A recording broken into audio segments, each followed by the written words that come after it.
on the Six Screens Telenetwork, earning the reputation of giving all the right ingredients, uninhibited, in exposing the hard, cold facts about the Watchtower Society. And now, the end is near. For clarity, this is a full.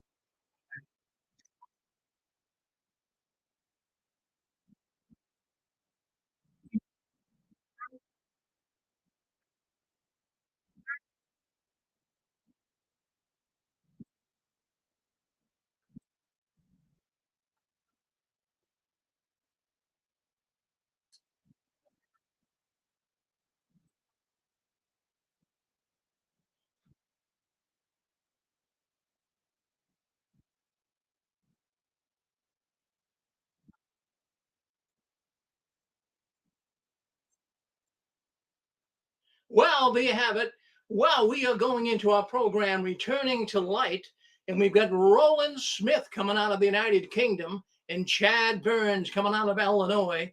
And we're looking forward to the program tonight. So I'm going to bring the two men in.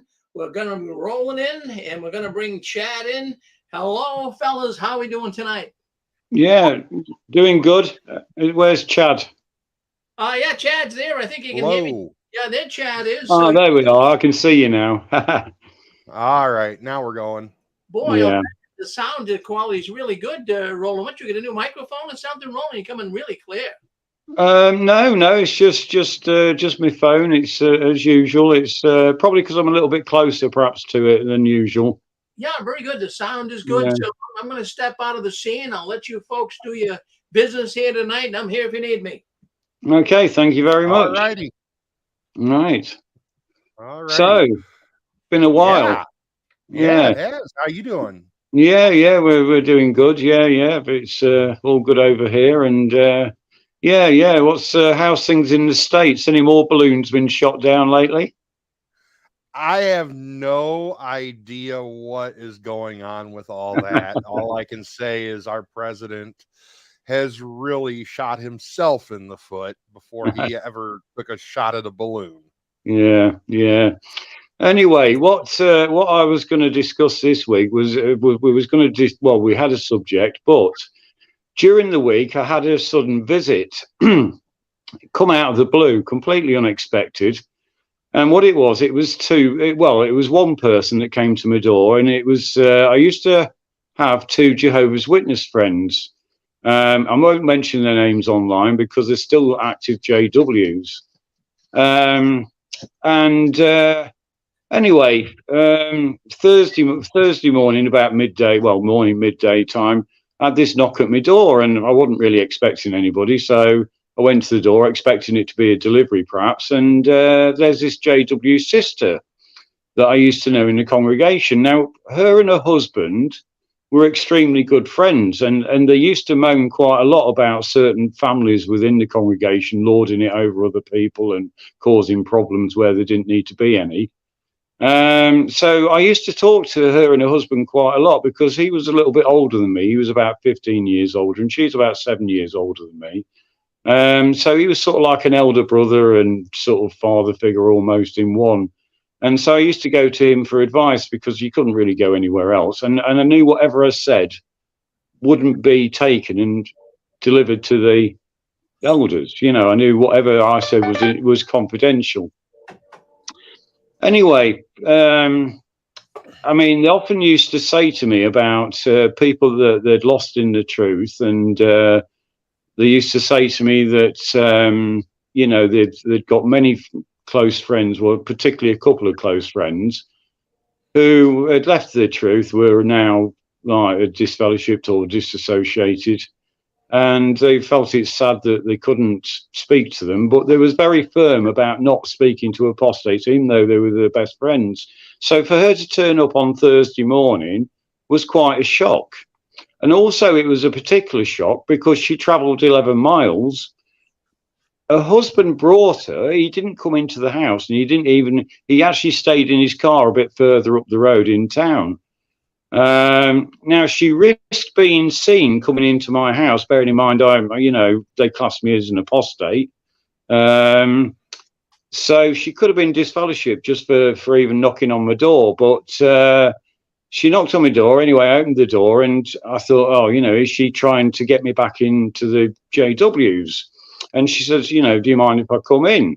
And I thought this was a bit odd because, again, her husband wasn't with her. And I thought, well, yeah, that's, I thought, well, it's a bit odd because normally with Jehovah's Witnesses, the husbands won't let them go anywhere, the sisters, without them, particularly they will into another sister's house, but not into a man's house, particularly an apostate's house. So I thought this must be quite serious. Anyway, I still don't understand why he didn't come, because he was like a really good friend as well, and he'd let his wife come, and he drove his wife 11 miles from a different town, different congregation, to get to my house. So anyway, they come in. She came in, sorry, and she started asking me, was there any chance I was going to go back to the Jehovah's Witnesses? I said no, absolutely not, and discussed a couple of things about why not. Showed her some evidence and stuff, and then she started saying, well, that's fine, but she said, I'm really here to talk to you about what happened to your daughter. Now, my oldest daughter was sexually abused by an elder.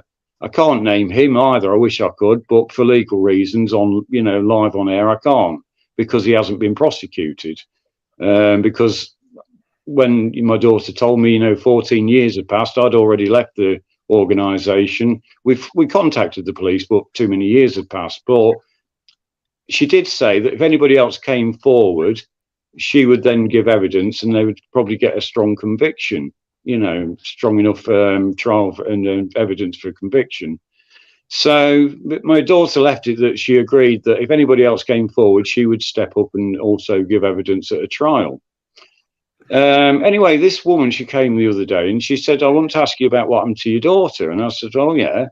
And she said, well, she said, what it is, she says, our congregation, it's called Red Colour Congregation, is closing down. Now, that's another thing as well. Red Colour Congregation had over 150 people in it at one point. I mean, probably more than that even. It was pushing probably to the rafters of nearly 190 at one point. And now,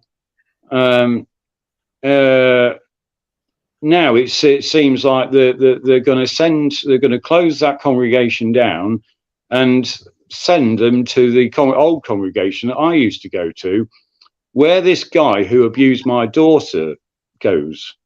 Now, she didn't want to go because apparently she'd met this fellow. He's an ex-elder now. He's no longer an elder, but he's still in the congregation. And she's got an 9-year-old granddaughter, and they happened to bump into him a few weeks ago. And she came back, her 8 and 9-year-old granddaughter came back crying, saying that this fellow in the congregation had, molested her in a similar way to the way that my daughter described that he'd molested her. And it's the same JW, it's the same man, and I think they must have just been attending the same meeting for some reason on that week. But anyway, she was worried because she's now got to go back to the congregation with him in it, and she doesn't want him anywhere near her granddaughter. Yet she's still convinced that the truth is the truth, or the JW truth is the truth. But yet she's not. I said to her, you do realise that, the being here, you could get disfellowshipped and what have you just by being here. And she said, I don't care anymore. I've had enough of them. So I just sort of wondered, what people's thoughts are on this. What your thoughts are, firstly, Chad, maybe. Well, I think that this is going to get really interesting for you because, you've been waiting quite a while for this. And I can imagine that after, your daughter had kept this a secret for 14 years before she even told you, you've been wanting revenge ever since, because let's face it, the worst crime that can be committed is the crime against a child. And I hope and pray that the police get enough evidence to prosecute this, so that he will at least at bare minimum have to face the justice system in some way, shape, or form. And I'm also hoping that this will totally drag the name of Jehovah's Witnesses through the mud, because they have covered up so many of these for so long. Every one of them needs to be exposed. And I'll also say this, as a man I'm very proud of my Southern heritage. In some ways, here in the States, I almost wish they wouldn't prosecute people for this and just let the people take the justice into their own hands. Now, I know why they don't do that, and in some ways I'm glad they don't. But on the other hand, for the cases where the person is definitely convicted, I don't think the person needs to go to prison. I think they just need to be castrated and then handed over to the parents of the child that they hurt. And I think at that point, just let the mom and dad take care of the one who abused their child. That's my feelings on it. Yeah. It's, I mean, what I found odd was the fact that obviously her husband knew she was coming, but he didn't come down with her. And yet we used to be best friends as well. And I just find that a bit odd as well. I just couldn't quite fathom that out, because why bring her all the way to he definitely knew she was here, because he rang her while she was here.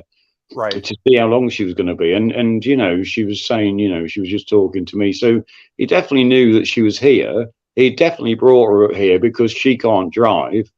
And but yet he'd parked up the road, and that, I found that a little bit odd. But what I did after she'd been, I thought, well, I've got a duty of care to the child, because and it was awkward because she's still an active JW, and it is her life at the minute, and I don't want to, I think she's absolutely ready. She's had enough of it, but at the same time, she's at that stage where she doesn't know what to do. She left the Jehovah's Witnesses. I think, she's thinking, oh my goodness, how am I going to fill that gap? It's been my life for so long, and it has. It's been, she's been in 20, 30 years at least. Well, 30, 40 years, actually, sorry, at least. And, she's going to, she's just at that point at the minute. She still sort of thinks that it's just a few bad men, in the odd congregation. And, and I sort of said to her, I said, you will, because she said, well, it'll mount, all the people that you get throughout the world, it does mount up to a lot of people. You're going to get, if you just get one or two in every congregation, and you're always going to get one at least. She, this is the excuse she was making. She said, obviously that doesn't make, but that doesn't sort of define the organisation. I said, but it does when they hide within the organisation. Right. And I says, they're hiding behind the 2 witness rule. I says the elders handbook, I says, basically if they're looking at child porn and stuff like that, it's to be basically laughed off. It's don't be too hard on them. You don't even really need to discipline them as such, well, what sort of message is that sending out? It's illegal. Child porn is illegal. And they're saying, oh, well, it's not that big a deal. Well, what sort of message does that send out to other people who are predatory within the congregation? It sends out the message that they can get away with it. So anyway, I sort of talked to my pastor and mentor of my church, and, like he had a duty of care as well, because in this country, I don't know what it's like over there, but in this country, if somebody tells you about a sexual assault, or a child tells you, or an adult tells you about a sexual assault of a child, even if it's, you can't prove it, you have a duty of care to make sure it's reported. Now, I felt a bit, I felt a bit odd because I knew that they would, automatically contact her. And I thought, oh, I don't know how she's going to react. But, she needs to protect her granddaughter. She came here, and I felt because she'd come here, not only was she on the verge of leaving the Jehovah's Witnesses, but she certainly was more than likely to address the situation and probably put a complaint in against the elder. Well, he's not an elder anymore, but he was then concerned, you know. So yeah, but yeah, it's a very strange sort of situation, you know. The other thing that she told me that she'd found out was when I was due to get married to a Jehovah's Witness some years back now. The elders stopped me. I mean, I've told this story on here before, and this lady that come the other day, she actually was one of the ones that stuck up for me, because the elders said, "Oh no, you can't use the Kingdom Hall to get married." That was it. The wedding was called off, you know, because somehow tainted not to be able to use the Kingdom Hall. We could have probably got married in a registry office. They probably couldn't have defellowshipped us, but you know, there was frowning on it, and so it put her off. She called it off. Anyway, it turned out that this woman had contacted this other elder who she knew, who was also sort of on her side more so than the other elders, you know, and he'd been asking questions and stuff, and it turned out that the elders had rang through to the lady that I was going to marry, to their elders, and said, "Don't marry him because he's bad news." Now, I was pioneering at the time, so I was, you know, upstanding in the congregation, but they told these elders that I was bad news. When this friend of mine who come the other day, she went to the circuit overseer as well with me about it, and then the elders apparently behind her back accused her of having an affair with me. You know, well, her husband was like a brother to me and a father. You know, even if I was interested in her anyway like that, I wouldn't have even looked at her, because, you know, her husband was a great friend of mine. I'm not that, you know, and she's married, you know, whether as a Jehovah's Witness or a Christian now, you know, marriage is still marriage. You know, I don't look at married women. It's as simple as that, you know. And, you know, so that just shows the kind of mindset that they have. You know what I mean? They try and turn it round to make you look like the person that's dirty and defiled. Where, you know, and the people that was saying this was the guy that had assaulted my daughter and his family. You know, Right. I think the whole situation there, it's messed up, and I almost wish that you were in Japan. I found out in Japan, it's illegal to make an accusation against someone that would defame their character, whether it's true or not. It doesn't even have to be, you know, it doesn't even have to be proven to be true. If someone just defames your character the way they did with you, you're automatically going to be able to take them to court. You don't have to prove that it's true or not true. You just have to prove that they said it. That's all you need to do. And I tell you what, if it was like that in the rest of the world, which I don't like that it's like that, but if it was like that in the rest of the world, oh man, the Watchtower wouldn't even be around today, because they've lied against so many of their members and people. I mean, it's funny. And I wonder with this woman that came to visit you, this friend, I was just wondering, I know you tried talking to her about like the false prophecies and stuff like that. I'm just wondering, did you bother to ask her? And this is what I would have done. Would you have asked her if Jehovah's Witnesses are God's only channel, or the Watchtower is God's only channel to talk to people? I didn't ask her. I didn't ask her that outright. No. But I did state that,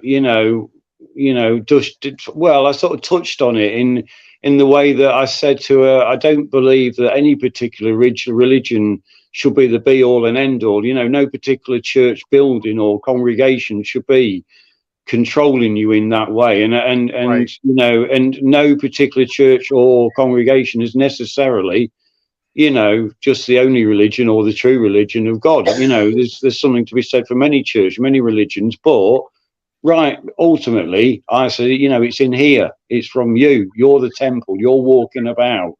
You know, God's right in here, and it's your relationship personally to him, and that's basically where we touched upon it. I was sort of saying about the governing body sort of being the middleman between us and Jesus, and I said that can't be true, can it? And we've sort of started a little bit, but we didn't have much time because she was right. Obviously her husband was waiting. She was telling me all about what had happened with her granddaughter.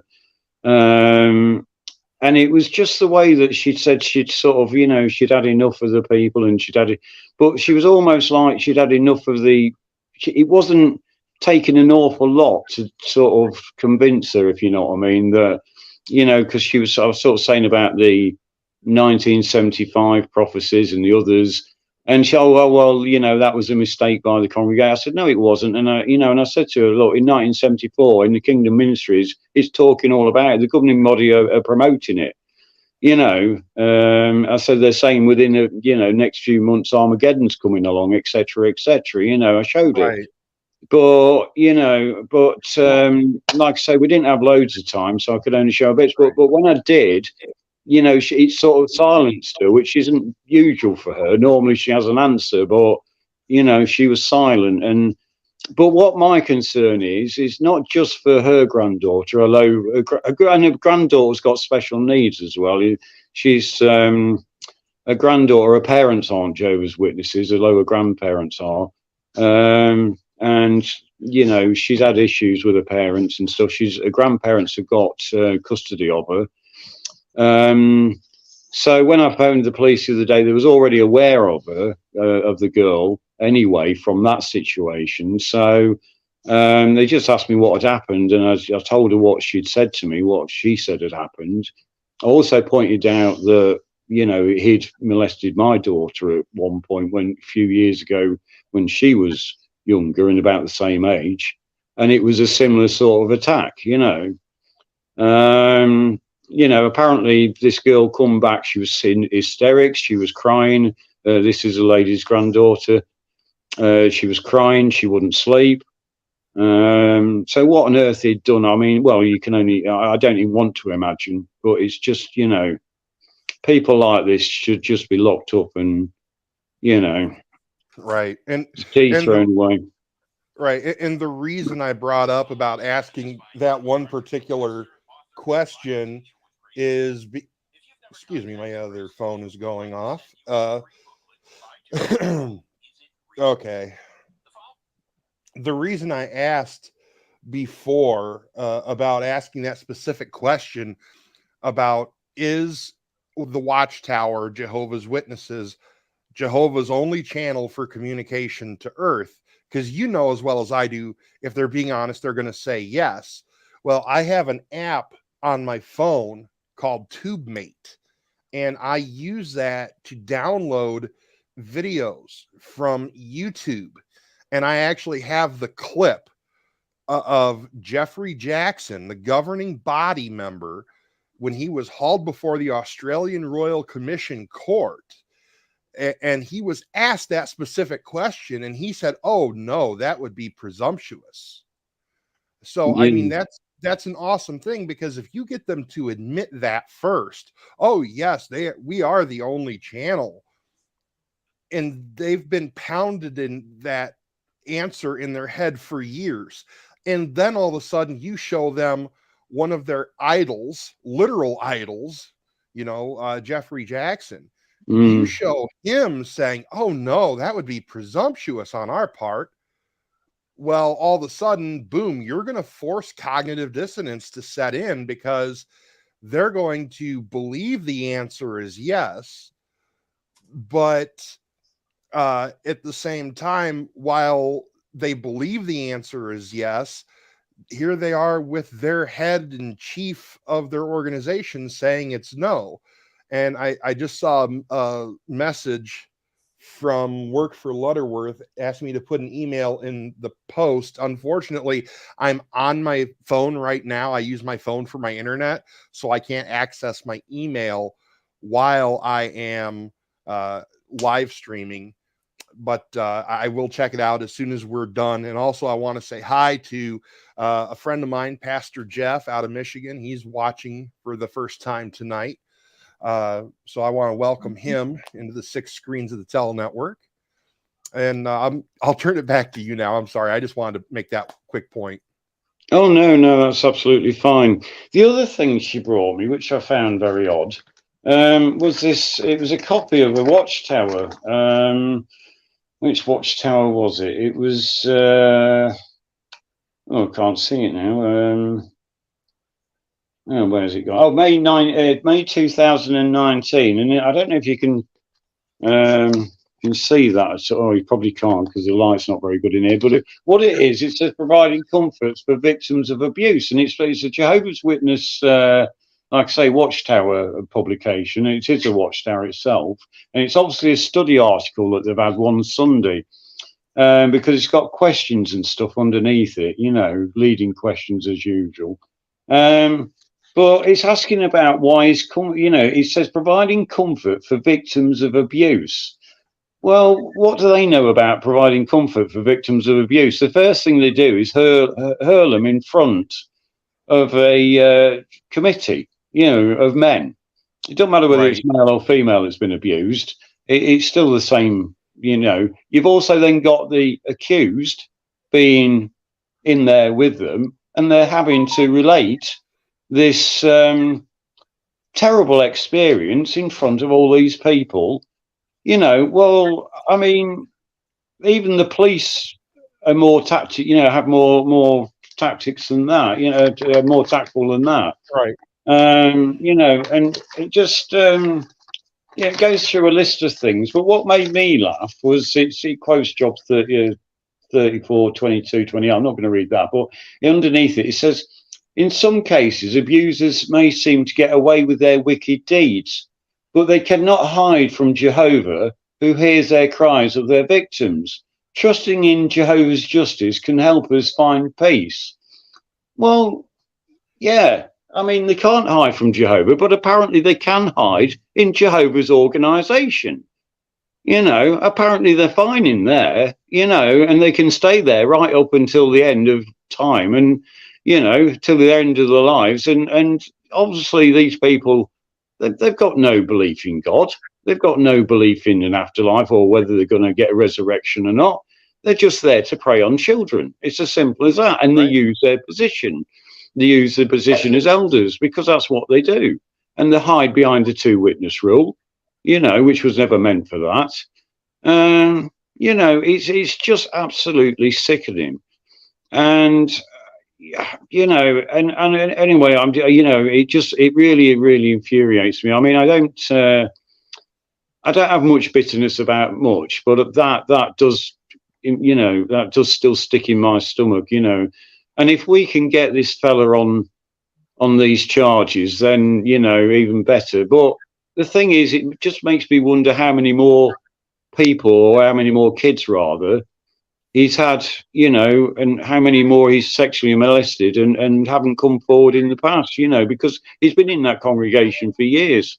And come to that, how many other sexual predators in all these other congregations are out there for years and years, and these kids are getting unnoticed, and if they do come forward, they don't get believed. It's often the family that gets kicked out of the congregation because they make a fuss. They bring the police, always bringing reproach upon Jehovah's name. But it has to stop.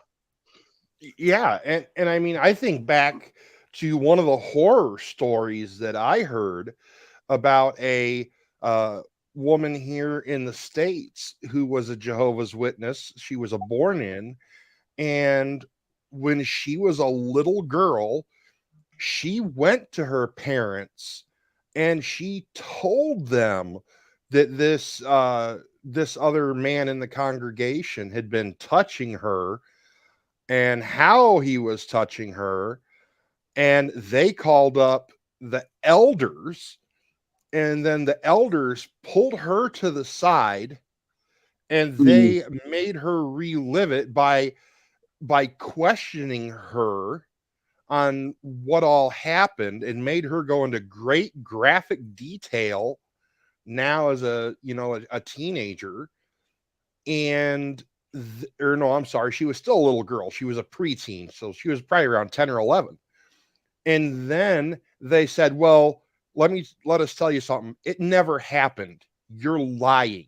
Because if it would have happened, you would have screamed and you would have fought, and you would never have waited at all. You would have went straight to the police. Plus, it never happened because there's not a second witness. Yeah. Because they had already asked this man before her detailed description of everything, which is very traumatic. They had already asked this man if he had done it, and he said no. And when she said there's no other witnesses, it's just her and him, that's it.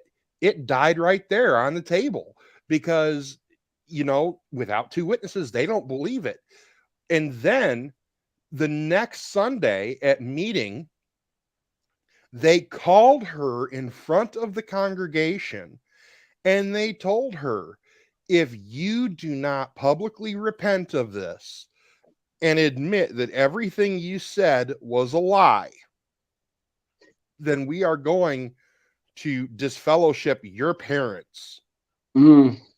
And then on top of that, on top of making her say it was all a lie, then they called the man forward and asked him if he would forgive her. And when he said yes, she was told to apologize directly to him. And when he said, I forgive you, then they made her hug him and then sit next to him for the rest of the service.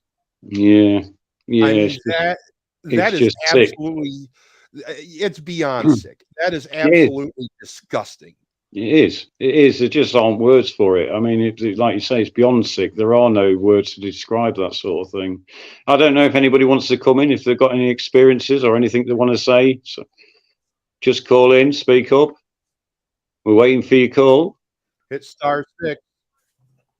Hello, Chad and Roland. Hi, how's it going? Howdy. Roland, I love your story that you just gave us. It's amazing that she came after all this time. I'm not surprised that she doesn't want to leave Jehovah's Witnesses, their doctrine right away, because this is all new to her. And when you first leave, it's really hard to know where you stand on anything. You're just in a state of unbelief at what just happened to you, as far as how the elders treated you, and that's all she's known her whole life. And if her husband is still believing this to some sort, it's going to be really hard for her to want to walk away from the doctrine. But at least she's walking away from the organization, and I think in time, if she has any more questions, she'll probably come to you and start asking you things. But I think you handled it just wonderful, and kudos to you, Roland. Oh, thank you. Super job. Thank you very much.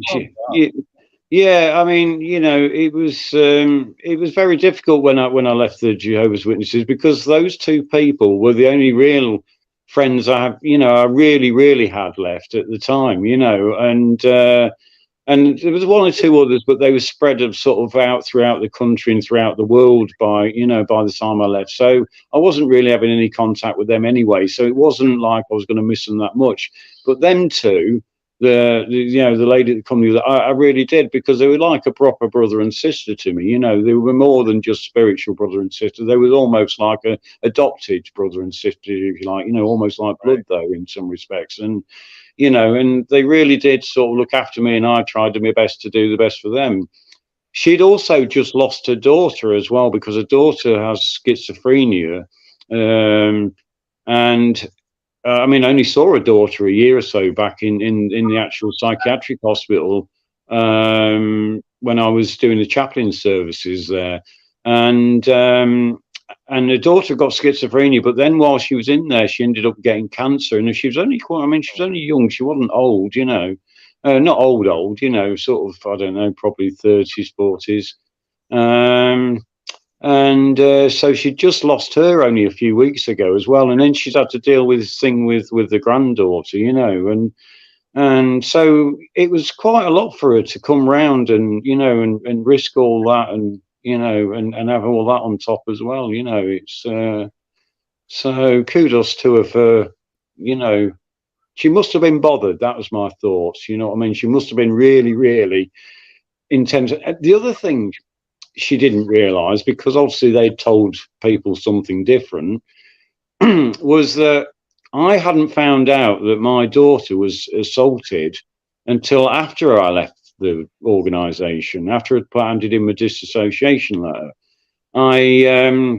She thought I'd handed it in before, and she said, "Well, I did wonder if your daughter was sort of using it to get you out." And I said, "No." I said, because she wouldn't actually tell me until she was certain I'd handed in my disassociation letter, because she thought that the Jehovah's Witnesses was the only thing I had going on and was the only thing that was keeping me alive. Little did she know, most of the time it was almost killing me. And I only really stayed in it, you know, because, well, it become part of my life, but also sort of I wanted them to grow up with God. But towards the end, the last few years, I mean, I was just there, I was PMO, but I just realised it wasn't God's organisation. I left, I handed in my disassociation letter after finding out so much nonsense that they'd come out with, all the lies they'd come out with. I did a lot of reading, I saw all the false prophecies, I saw the truth behind what was being said and not their truth. And then after I disassociated, my daughter, you know, she was adamant that you know, that she wasn't going to tell me until she was absolutely sure I'd absolutely left for good. And the reason she didn't want to do that was because, you know, she thought that it would have, you know, it was all I had going in my life, you know. But of course, had I known at the time when she was abused, we'd have gone then. I'd have had the police in then, and if they hadn't liked it, they'd disfellowshipped us, well, so be it, because my children would have come first, you know. So, but I didn't know, and I didn't know for another 14 or so years, you know. And it broke my heart. The night she told me, I was literally crying all night, because I couldn't believe, that somebody would do that to her while her mother was laying on a deathbed, and then after she died, and then while I was in hospital, you know, somebody to take. I mean, it's bad enough doing that to a child, and then to take advantage of a child in that state as well. I mean, it's just, well, again, it's beyond belief, but this is what they do. This is what predators do. They take, you know, sort of, it's people like, you know, those children that they prey on, you know, kids that have had things going on, or kids with disabilities, or, you know, learning disability, whatever. They always pick on the weakest, you know. And so she hadn't realised that this was the case, you know, and then, you know, then she definitely, you know, she was like, well, I want to know what happened, you know. And so, yeah. Boy, it's really a lot to take in, isn't it? Yeah. It is. It's. I mean, you know, when I look back and sort of think about everything that we go through as a Jehovah's Witness and everything that's happened, it's just like unreal. It's like a dream sometimes, a really bad dream. You know, you just can't believe that I was so sort of taken in, sucked in by them, and, you know, and just so trusting of them. But, you know, when you're there, it doesn't seem, you know, you just do, you know, these people around you, you trust them, and, you know, they become like family to you, some of them, and, you know, and you see people. I mean, this guy that abused my daughter, he's got granddaughters himself. 2 of them were the same age as my daughters. I don't even know if he's abused them. He probably has. I don't know. I mean, whether he draws the line at his own family, I don't know, because where do paedophiles draw the line? They're obviously not where they should do, you know. But, you know, so, yeah, it's just, you know, it's a shocking, and this is going on worldwide, and people say, oh, Roland, why do you call it, you know, why don't you just get on with your life, and why don't you know? Well, this is why, because this is, you know, this is happening all the time, and yet again, it's come back to my door, you know. So yeah, even if I had ignored it, she still would have come to my door the other day, and I wouldn't have been able to ignore it then. So it's better to call these people out, Get it out, get the truth out there. You can, I mean, people say, "Oh, he's an apostate. He hides. He doesn't tell people." Well, I'm telling you now. I'm an apostate. I'm a proud apostate. I wear it as a badge. Apostate of the Jehovah's Witness religion, not apostate of God. I'm still very much godly. I still love God. I still go to church. I go, I do all I can for and I try to do my best. But it's yeah. I'm not. I just don't. I just want people to know the truth. I wouldn't have believed any of this either as a Jehovah's Witness. I'd either put it to the back of my mind, or I'd have made excuses or something. But we can't, because children are being injured, and they're being Right. seriously abused, seriously mentally injured, physically injured, and sexually injured. And it's just got to stop. Yeah. And, this is why I'm always big on reminding people it is not your fault that they lied to you, because as a minister of the gospel, you understand this. I understand this. There's a sacred trust that we are, God has set us apart to be shepherds, and that means to protect the flock. That means we should always have people trusting us enough that if they have a problem, they should feel safe in coming to us. And when people like these elders are doing something like that, they're bringing reproach on us who honestly care and genuinely love people and don't want to see people get hurt. And, if this happens there, what kind of a message, if they end up leaving the Watchtower, but then they go to somewhere else, they say they go to a Baptist church or a Pentecostal church, whatever, and then maybe one of their teachers or heaven forbid another church member there should do the same thing, then they wouldn't trust the pastor of that church enough to go to him, when in reality the pastor of that church would do everything within his power to protect that child. Yeah. But because they've already had that bad experience with the elders, those elders are now forcing that child to be a victim again. Not only that, I think about what happened with your daughter, and honestly, I look at it as this: her innocence was stolen from her, because what happened to her never should have happened, period, at all. So, I mean, that whole thing just angers me greatly. And, for those who are wondering why I get so upset over this, just a really quick story here.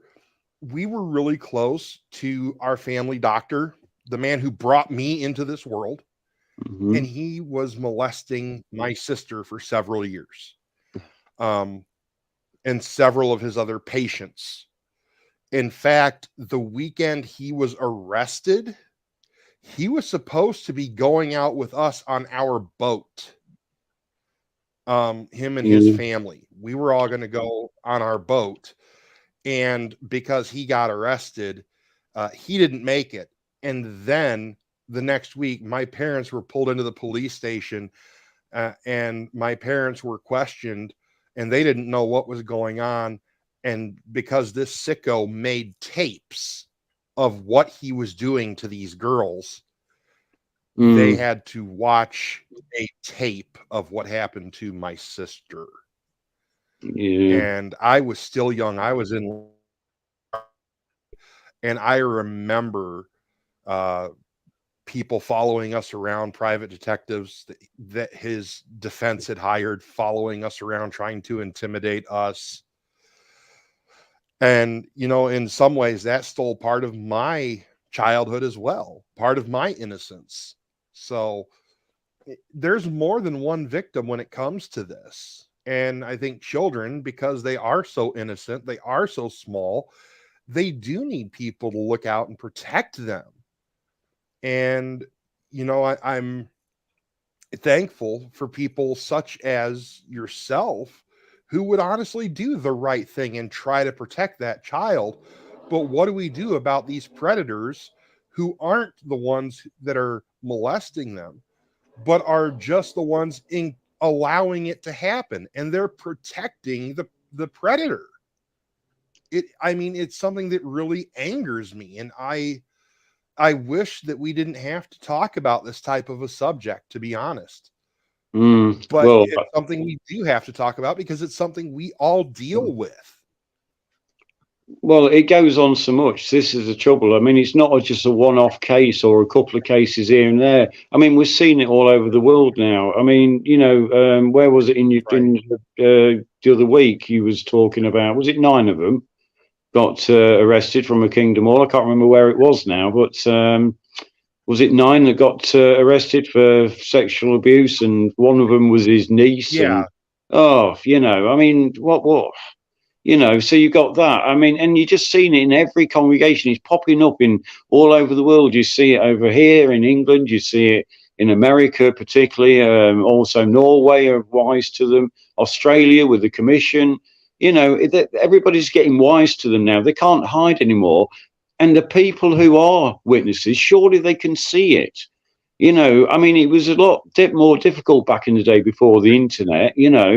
They could hide things a lot better. They could hide, they can say to people, well, don't go onto the apostate sites, but you type in JW.org in Google and all sorts comes up, and most of those people on there are telling the exact truth. Some of their stories are word for word almost. It could be my story. It could be somebody else's story, because this is the way they operate, because that's what predators do, or that's how the organization works. That's how it treats people. And so it's not surprising that the stories are very, very similar, and the way they treat people, and particularly the way they're abusing children and letting these predators get away with it. No organization, a loving organization, would allow these predators anywhere near children. Absolutely. If we'd had somebody say, come out. Good points. Yeah, go ahead. Have some really good points. And the word that we need to start using, even though it makes us sad and mad, and we use a lot of adjectives, the word we need to start using is criminal. Yeah. Yes. Roland, please don't blame yourself that you couldn't step in and protect your daughter. I can tell you part of a story. I'm just going to say that this is not new, that 60 years ago, I know of a case. I knew the guy. He was staying in my parents' house. And 50 years later, I meet a wonderful guy in Baltimore at a history club and find out he was a witness kid. And the same brother from Brooklyn at the top who traveled around, who I knew, abused him as a young boy. So that was 6 years ago. This is not new. The difference Roland mentions is people know more about it now. We had the Australian Royal Commission. I compare it in a way to what happened with Boy Scouts, because scouting is wonderful and those people should have been trusted and weren't. We were told these people are like family. We're not acquainted with these people. Shouldn't have them in our guest room in our homes unless we've known them for 20 years. Yeah, absolutely. Yeah. Yeah. They say, oh, these are your brothers and sisters. No, they're not. They're acquaintances in a church club. Well, that's it. Yeah, absolutely. Yeah. Well, they are, and that's all they are. And in some churches, you do get very close to the people, and I think in the Jehovah's Witness organization, you sort of get acquainted, in a strong sort of way. I don't know as you ever, I mean, there's a certain little cliques. There'll be people that are close to people that go camping together, and they go off on holiday together. They go to the conventions together. But I don't think, they're like as close, because you can't trust anybody. You can't even trust your closest friend normally, because what the governing body will do, they'll say, well, if your friend or whatever the brother or sister is saying something, and it's bad, it's murmuring or whatever, you're not snitching on them for telling the elders. You're actually doing a loving thing, because we can gently correct them or kick them out. Right. Yeah, which is more likely. And it's the same. It's the same with the children. They just treat it in such a the children are just children. They're just things roaming about. And it's like I said to my friend, actually, because she was saying about having a few bad people in the congregation, it's not the organisation's fault. I said, but when you get Stephen Lett saying that children are enemies of God, I said, of course, that straight away puts in people's minds, oh, well, these people are likely to lie. Anybody that's an enemy of God is likely to lie. So then when the children come forward and say, oh, well, brother of so-and-so or whoever, it could be sister, but usually, let's be honest, it's a brother, has assaulted me. Oh, well, and there's not two witnesses. Oh, well, these children, we know they're enemies of God, they're liars, And that's the sort of signal that they send out before anybody has a chance to do anything about it. So when you've got Stephen Lett giving out things like that, the only reason he said things like that was to cover the tracks with the paedophile prosecutions, etc. Because then he can say to the congregations across the world, oh, well, we told you children were enemies of God. This is why, Satan's using them a lot now, because all these paedophile cases are coming across. It's just Satan getting in. It's not us. Well, it's not that we're not doing anything about it. The video Marcus Vaughn did about a month ago, he mentions that they had quite a number of minors up at headquarters. And again, what I'm telling you was from 60 years back. And I could say more, but I'm not going to. But I feel that our girls and boys, especially at the younger ages, are really at risk. And I've felt that way for decades. And again, I should write the book. I don't think I will, but I might. And there's more to it. And it's been going on a long time. And I want to applaud gentlemen like yourself that are speaking the truth about these crimes. Again, not sins, although they are, not disgusting and anger-provoking, though they are. But I think the word we need to use is criminal and crimes. Oh, it is. Yes. It is. It's completely criminal. I mean, and they just want locking up, and the trouble is, I don't know about in your country, but in this country, paedophiles really are let off quite lightly a lot of the time. You get somebody that's accused of raping a child or whatever, they'll probably get 2.5 years at most, and then they'll do half of that, because then they'll get parole in half the time. And these people, they're not sending out a message. And it's the same with the Jehovah's Witnesses as well, because the elders, the governing body, aren't sending out a message. Look, if you do this, this is not only immoral, it's illegal, and we have no place for it. I know there's been issues in like the Catholic Church and various other churches, and and I'm no great fan of the Catholic Church, but I haven't got an issue with the people or whatever. But I'm not a Catholic myself, and I know there's been issues in other churches as well, but they're dealing with it. That's the point. They're all dealing with it now. They're taking it on board. They've said, look, we've got a problem. We haven't dealt with it well in the past, but now we're dealing with it. But the JWs, they just refuse. They just refuse to see they've even got a problem. Well, they know they've got a problem. They just won't admit to it. And this is, is cowardice. Sorry, carry on. Somebody there? Yeah, can you hear me all right? Yeah, I can hear you. Carry on. Okay. When the Australian Royal Commission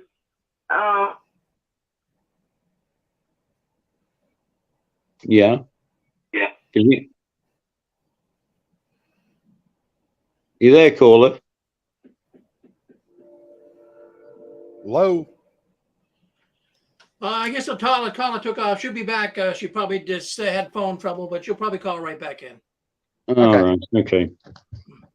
Look, I'll let you go for a bit, Chad, until she gets back in. All righty.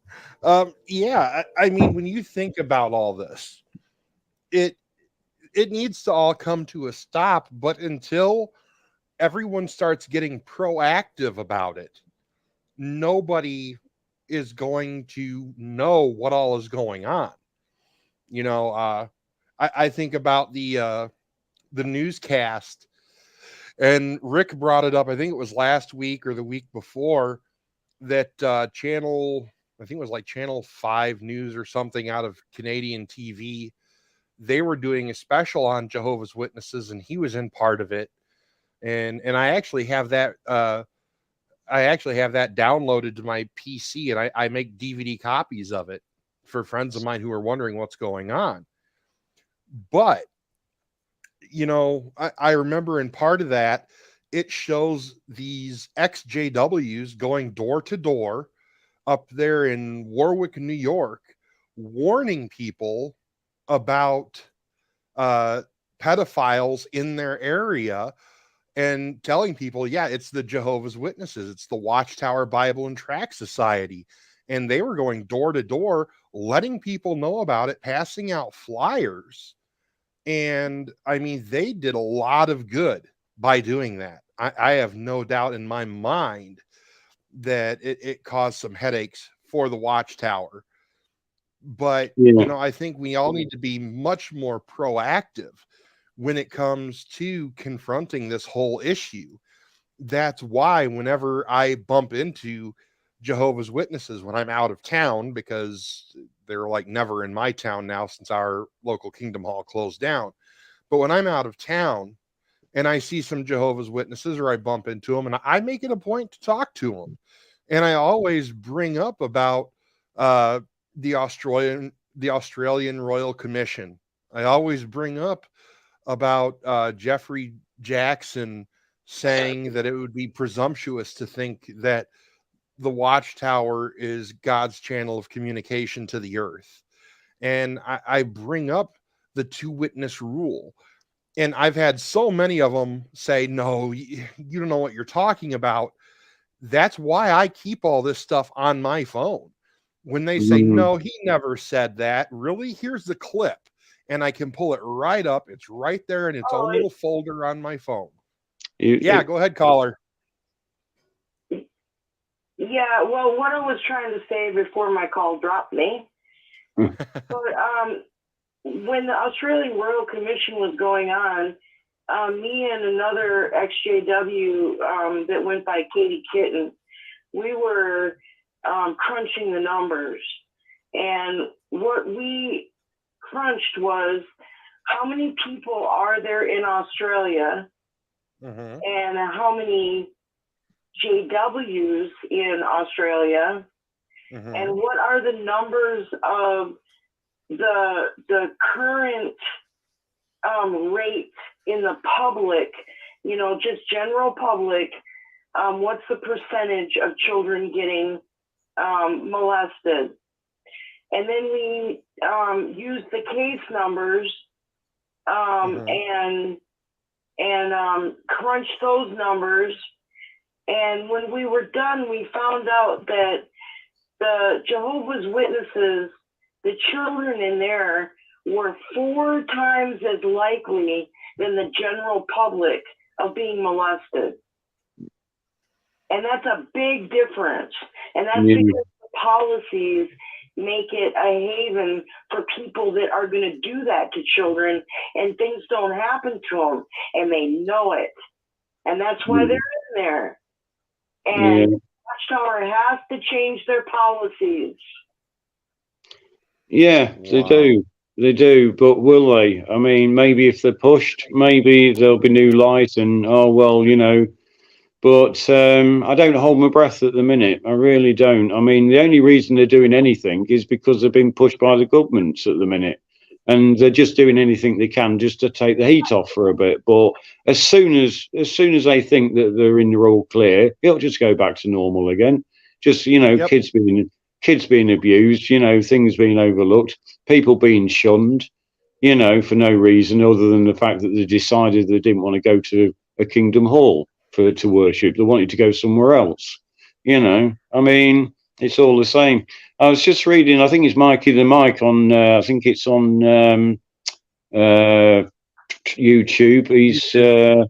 I think he said those children must grow up with a very narcissistic view of themselves. And I think he's right. I think they do. And I think they grow up with a lot of confidence issues.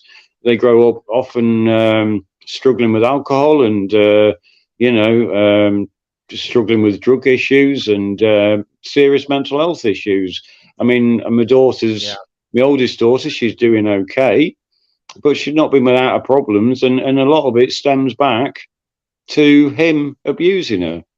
She's, I mean, like I say, she's doing okay now, but, but for somebody, luckily, I mean, she's, I've tried, I'm there for her, and, I've been there a lot for her, I try to be anyway, as much as I can, and she's got herself organized. She's got a job, she's doing well with it. She's got a daughter. She's looking after a daughter and stuff. Well, and, she keeps on top of things, but, she's had her issues in the past with a bit too much alcohol here and there from time to time. And, and she seems to have got out of that, again, but it wasn't, I mean, I'm not talking all the time, but she would binge drink on weekends and stuff. And it was basically to forget, what had happened. I mean, apart from the fact she'd lost her mother at that age as well, unexpectedly, and a brother, she then had to go through the torment of this elder sexually abusing her, who we thought was like a granddad character. And he even said to me, because my daughter hadn't really got any grandparents at that point. He actually said to her, he said, "Oh, you can call me granddad and my wife grandmother if you like." I mean, that was the sort of, and then yet behind my back he was doing that. I mean, it's just confidence and tricksters, and they're just absolute filth, and this is the trouble. And if the children aren't believed, which they're normally a lot of the time they're not, then of course they're going to grow up, and they're going to grow up. That's going to be the case, whatever happens, wherever they go. They're going to, if anything happens again, they're going to think, oh, well, I'm not going to be believed, and so it's an awful situation to be in. I mean, it's sick, and but it goes on, and I shan't be happy until until the JWs are absolutely, the tower's toppled. I shan't be happy until the tower is completely toppled. I just want the congregations of the world and whatever. I haven't got any issue with the individual people, brothers and sisters. In fact, I love the majority of them. It's just, the governing body, the actual way they control people, the way that certain paedophiles and various other people in the congregation get in and cause issues. It's not God's organization. And it's quicker people realize that, the quicker they're going to save a lot of pain and misery. It's time to get out of her now, as they say.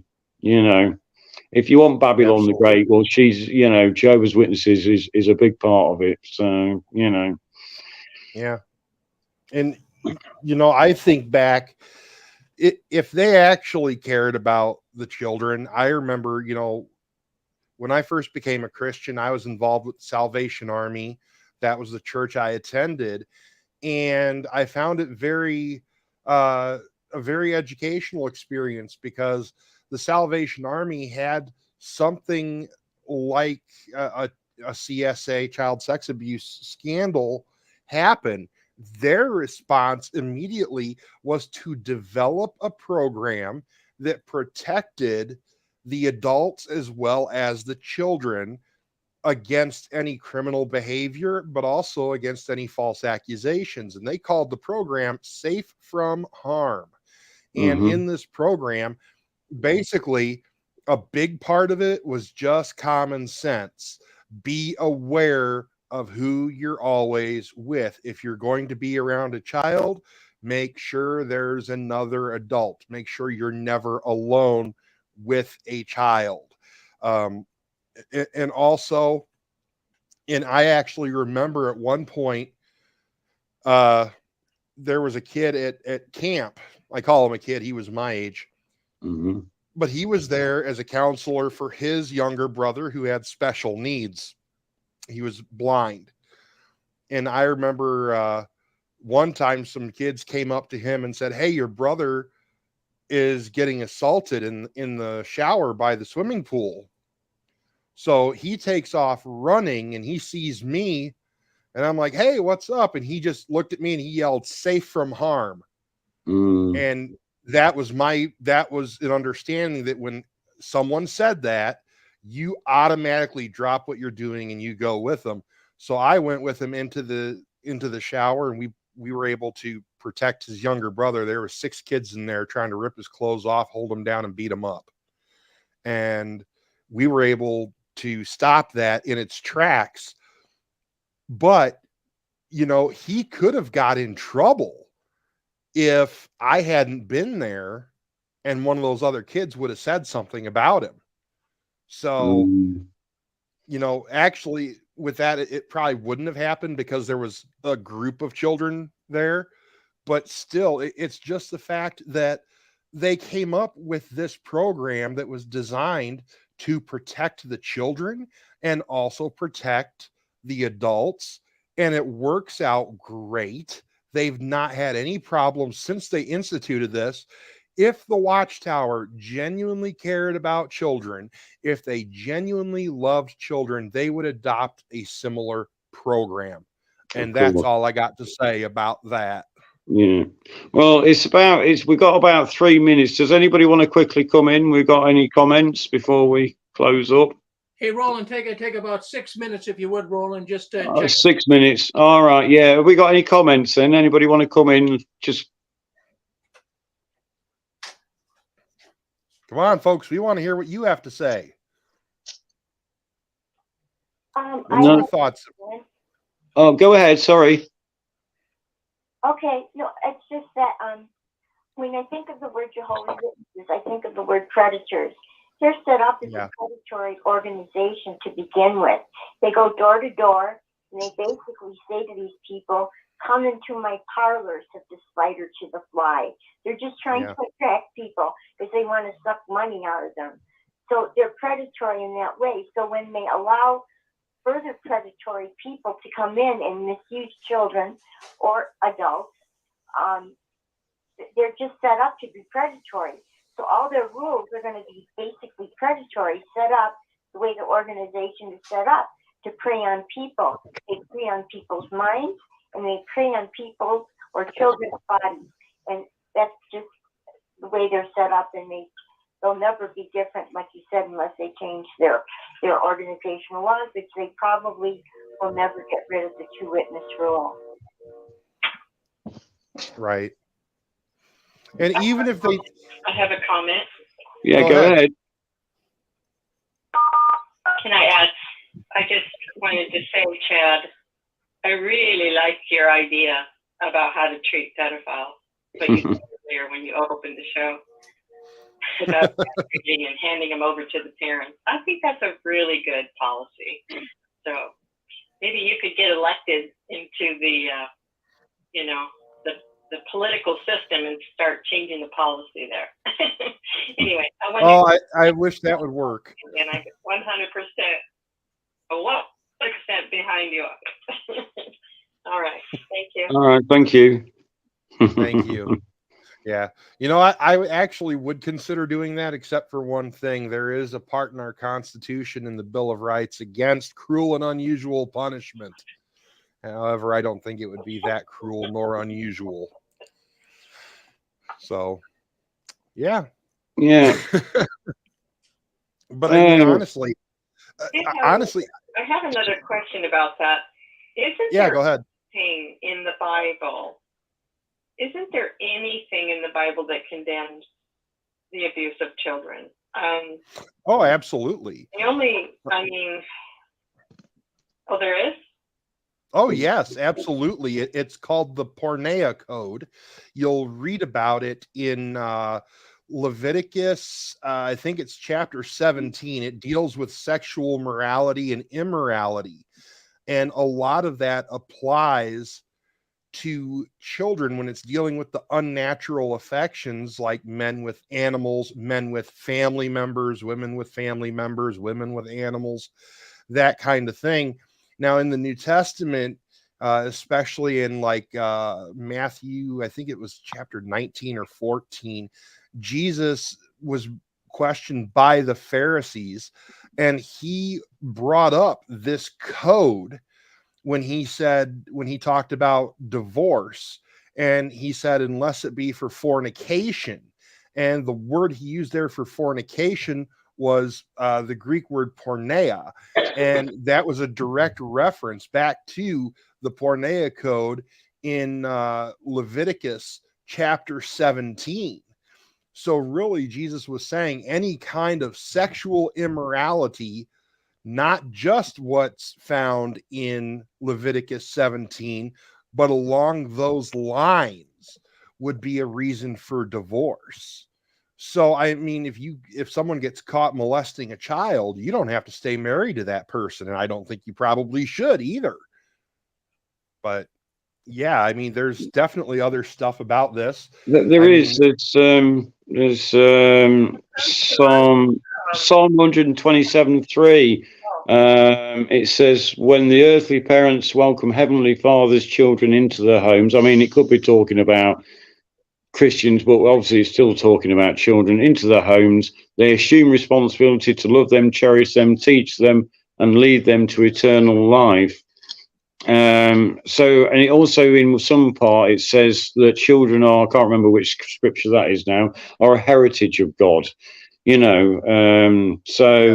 a gift from God, where we go, which is the opposite to what Stephen Lett says. They're enemies of God.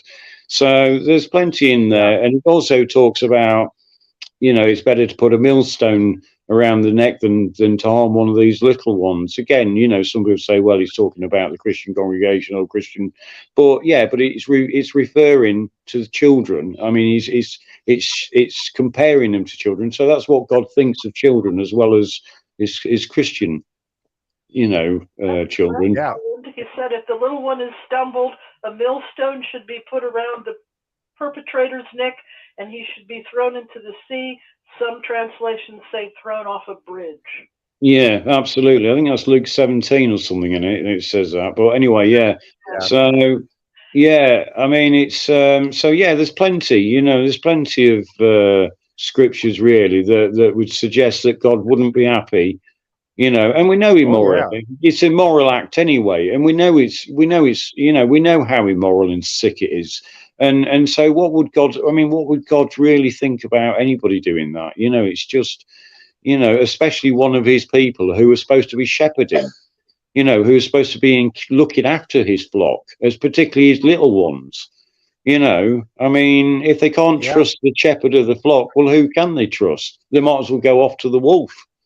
Might as well. Yeah. Yeah. Because I mean, at that point, the wolf would probably take care of them better.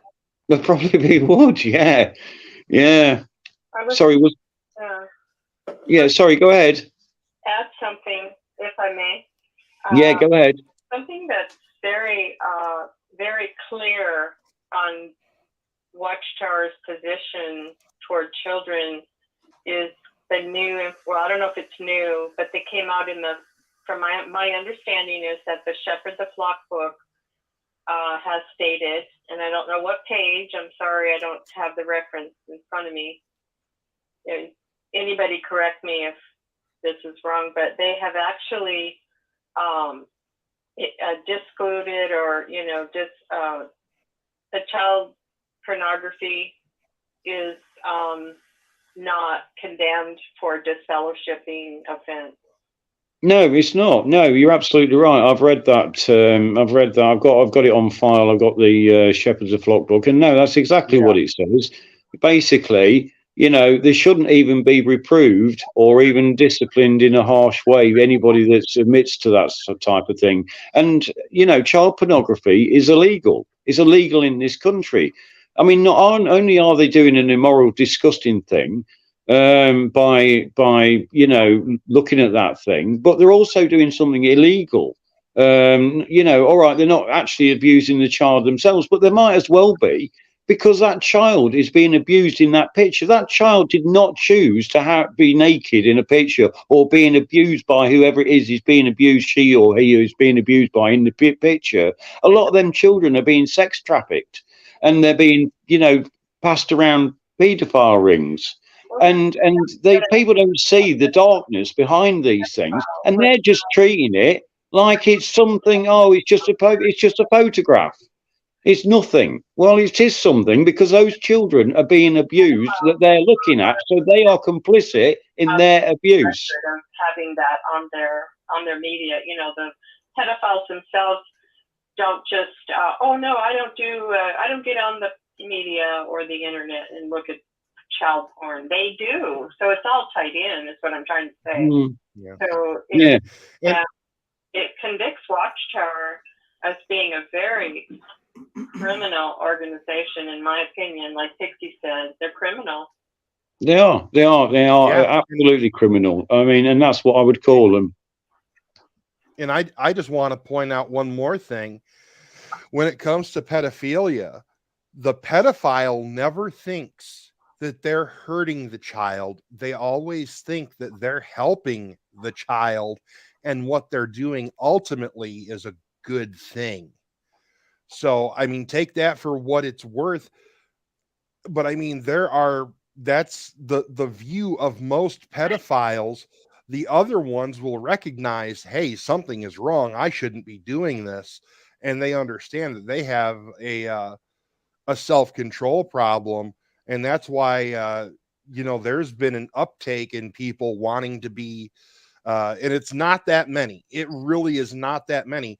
But there are some people men who want to be castrated because they have these sexual feelings towards children, and they want to get rid of them. Yeah. And I applaud those men that they'll do whatever's possible. They'll even go to the police and say, help, I'm ready to do this. And it's wrong. But until the crime is committed, the police can't help them. No, this is a problem. It's sad. Right. Well, I mean, how are we doing, Rick?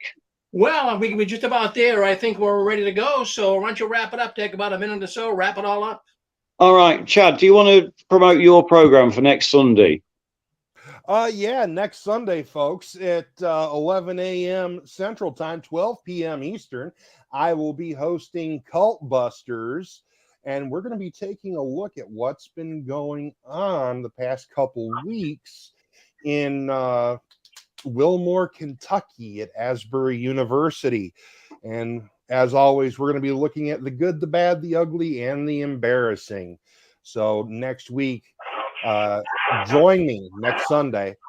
Till then, this is Chad Burns for Returning to Light, turning you back over to Roland Smith. Have a great week. Thanks, Chad. It's been lovely as always. And thanks for all the callers and all the people listening in. I've seen some of your comments on YouTube tonight, and it's good to have that support. So we really appreciate it, and God bless you all.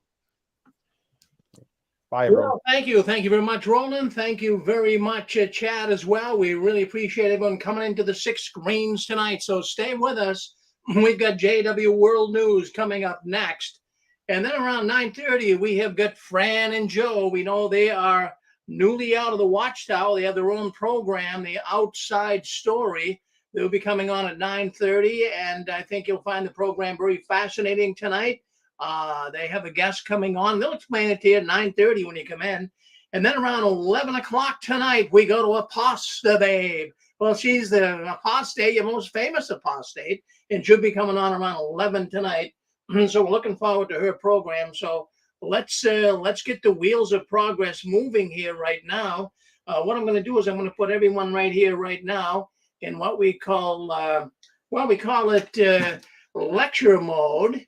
So you won't be able to speak up for a little bit until All participants are muted. you won't be able to speak up until I unmute everyone. So we're gonna get the wheels moving here in just a second. Let me make sure we have all of our sound clips up just to make sure of that. And now we'll start moving in the right direction. All right, we're gonna go live on YouTube. We'll go over to that platform right now. We'll check that out. And let me just make sure. Let's see what's going on here. All right, this one here, we're going to stop. It's just moving from one platform to the other. Every time we change a program, we have to go into another browser. So just give us a little bit of time.